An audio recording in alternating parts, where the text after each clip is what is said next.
During my pregnancy checkup, the doctor, very pale, asked, "Who was your prior physician?" Can you imagine looking at your unborn child on an ultrasound, feeling pure joy, only for the doctor to suddenly turn pale and whisper, "There's something in there, something that shouldn't be"? What if that something was a horrifying secret, hidden inside you by the man you loved, a man who was planning to take it during childbirth, and not planning on you surviving? It all started innocently enough.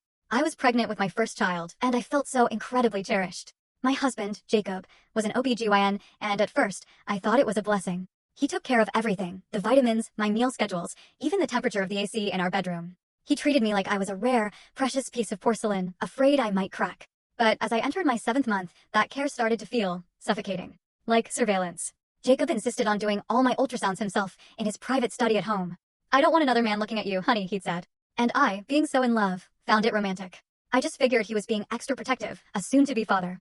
But there was another shadow, one that truly unsettled me, Jacob's mother, Carol. In public, she was the picture of a perfect matriarch, but alone with me, she was different. She'd come over daily, pushing this strange-smelling herbal tonic, insisting it was for the baby's health. But it was the way she touched my belly that sent shivers down my spine. It wasn't the loving touch of a grandmother. It felt calculating, like an appraisal. One afternoon, her eyes fixed on my stomach, she murmured, "I wonder how much this grandson asset will be worth. He's our most valuable asset."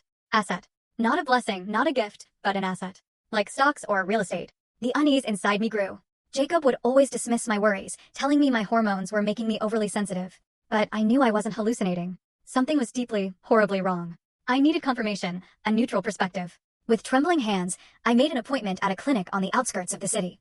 I used a fake name, paid in cash, and found Dr. Hayes, a maternal fetal medicine specialist, highly recommended on a mother's forum. I lied to Jacob, saying I was going to a college reunion. The guilt gnawed at me, but the fear was far greater. Dr. Hayes' clinic was so different from Jacob's somber study. It was bright, clean, the staff so friendly. I started to relax. Dr. Hayes was professional serene. I told her I just wanted a second opinion, for peace of mind, and maybe a 4D ultrasound for a baby album. She smiled. "Well, let's take a look at that baby."